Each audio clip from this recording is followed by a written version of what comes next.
I will tell a story about Noah, but this is story of based on memory of my childhood where I was in the school days, and this story kind of is a joke, and it's a rumors as well, which circulated among the kids as a kind of yeah, you can say it's a joke. It's a funny story. It's like things which yeah kid do it when we exchange story and make fun of each other. And I just recall this story a few years ago to make as another a story, a text, a short story actually to as a part of my works at the time. And then here today I will read again the story. Let's begin with the story, and hope you enjoy. Noah, for your life, blood I will require a reckoning from every beast. I will require it from man. Whoever shed the blood of man, by man shall his blood be shed. For God made man in his own image. Chapter 1. Why the world of mankind and beasts were marked of blood, and why elephants always move their head and left. Why elephants always move their head right and left while walking? Why horses always shake their head, and why ants always shake their head to each other while they met? Why the desire to kill and eat animal by human cannot be restrained? And chapter 2.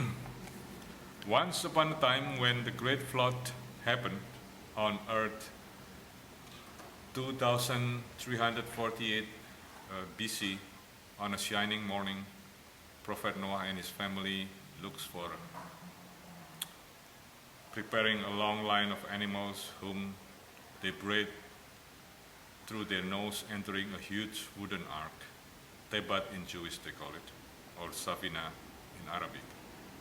It looks like a giant wooden box with a length of 100 times of a tall coconut bark, height of higher than a giant banyan tree, and wide of a big river. Noah, along with 7 pairs of birds, and each pairs of clean and dirty animals, becoming the last passenger who entering the ark. Soon as the door of the ark was closed, suddenly darkness came in. Every part of the earth and the sky gate was open wide, and the crystal clear water from the heaven lake, which will quench every thirst, poured down as the heaviest rainfall ever happened in the history. The great flood just happened as once fall by the Almighty One to Noah. Just like the worst tsunami ever happened, none of the living creature lives on the surface of the earth will survive outside the Noah's ark. They were all drowned. Humans, trees, land, stone, rivers, mountains, everything. Not even the highest peaks were seen. When the ark and the animals were floating endlessly of an endless water surface, no more sea. Cause no more distinction between the sea and the float. All of the earth's surfaces are just water and water everywhere. Nobody aboard the ark will think that they all will drift in water without direction for more than a year. It happened. March is coming. Is the beginning of the first copulation season for all of the animals. The month of the 3rd, 6th, and 9th from the cycle of the moon orbiting the earth is the copulation season for them. But there are some animals like rabbit and mice which have a strong sexual libido. They will have sexual intercourse each time they wanted to, simply no reason. Noah started anxious. He knows well the behavior of the animal. He also knows that the ark was made to abort each pair of animals, no more than that. And the flood is as well less and less each day. He knows as well and feels sorrow knowing when all the animals and creatures outside the ark is all vanished by flood. But he just follows what God, the Almighty One, has vowed. Hey Noah, you and your family has become the chosen one who will save from the disaster of the great flood, along with all the animals who breathe through their nose. When the flood is over, fill the earth again with men, women, and animals that came with you in the ark. All is because of the human greed. I have to give punishment for the greed of the human. During the 7 till 10 month above the water, the ark was float just exactly above the Arafat hill. Noah sent a crow and a pigeon to find if there any land that rise above the water. The crows never came back. And the pigeon finally came with olive leaves in his neck. He was so happy to know that finally there is a land that rise from the water, as he hoped for. We are run with time, he said. The stock of meals and water is almost over. Hopefully things are getting better, just right in time as it has been followed by God. Chapter 3. Everything will be much more easier as if in 2000 BC there are contraceptions such as condom, for example, but it was not for Noah. He simply makes a conclusion that if a sexual intercourse happen between animals, it just simply means another disaster. The ark will sink because it cannot load more. One night, a week before the season comes, he gathered all the animals and prepared a meeting with them.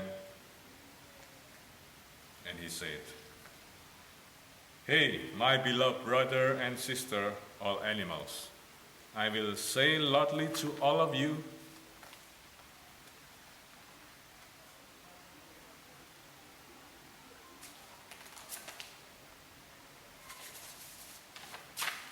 we are in this ark because we are all have been chosen to be saved from the great flood," he continued.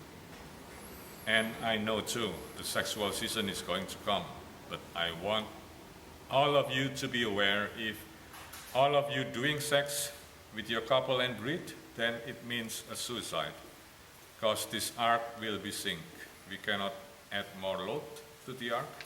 That's why the only solution is only we are all have to keep and maintain your desire and passion for sex.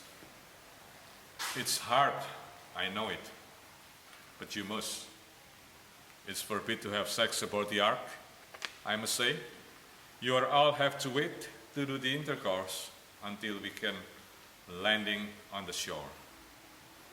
His voice turned heavy. He started saying, "I'm so worried for all of you, but I have to mention this. By tomorrow morning when the sun shines, I want you all, the male, everybody together again in this place, and bring along your penis, which has taken off from its place. I will open the meal storage and you will put all of your penis inside one by one." No words, silent for a moment. Then Noah continued, "I'm feeling bad, to be honest, but I have no choice, my friends. Not to say that I didn't have a trust on you, but it's just simply for the good things for all of us and the future of human beings and animals, because we still have a sacred duty to rejoice again the earth when the great flood is over. At that blessing moment, then I promise that all of you can celebrate it by having intercourse, for sure, as much as you like. And please read as much as you can. Orgy party is a celebration. Till then, my son will guard the doors. Nobody can enter without my permission. I hope this is all clear to all of you. And dismiss. I will see you all tomorrow morning again. Some of the animals are shown sad, confused, but some are shown that an understanding gesture through their face. They all dismiss one by one without words, just silence. Chapter 4. Finally, the D-Day has come for human and animals. The flood is over. The mountain peak is seen from the ark one by one. The sun is shining brightly, no clouds. The smell of the wetland is in the air. The fresh air is blowing through Noah's face and his family, and the ark finally landed on a rocky shore. The land is empty and silent. He rushes to open the ark's gate, and all the animals start dancing, yelling, laughing, strolling, running. Soon as they touch the earth again, they feel freedom as they never felt before in their life. Noah standing on top of the arks and say loudly to them, "Hey, my beloved family, as fought by the Almighty One to us, and as I fought to you, in this victory day, we have passed the heaviest challenge in both human and all the living things in history. The great flood is over, and soon I will open the meal storage. All of you can take back your penis, and please do it in a safe way. Please queue in a line, one by one, and this is very important. Please do not take another penis which is not belongs to you. It's against the nature's destiny," he said, and all the animals is yelling, "Hip, hip, hooray! Thanks God! Hallelujah! Alhamdulillah! Mercy! Kanpai!" Yelling all the animals. Just after the storage opened, the animals that already hunger for sex after long break just simply rush into the ark again. "Let's making love. Yeah," they say. The race within each other to reach the storage as soon as possible. And chapter 5. The Arab horse is one of the biggest and tallest and strongest horse on the earth. He is the first animal who reached the storage gate, and he rushed looking for his penis. But when he wanted to place it again in between his backward legs, he saw a penis that much more bigger than his, perhaps the biggest penis from all living creatures. "Damn," he said, "this penis is so fucking huge," he said.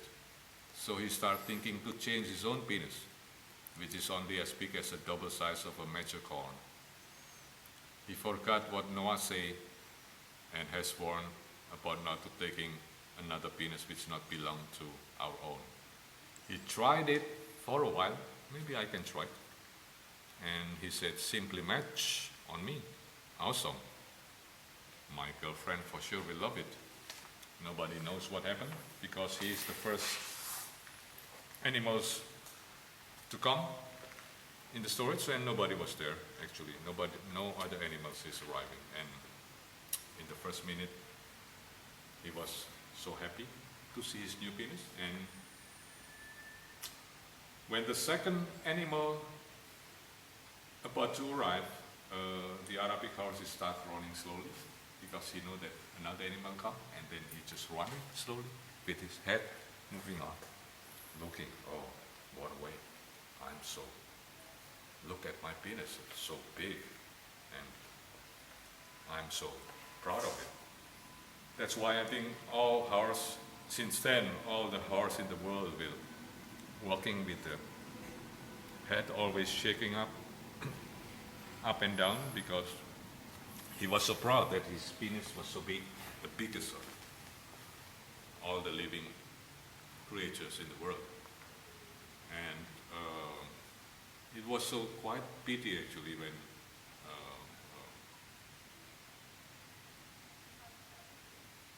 the elephant came to the storage.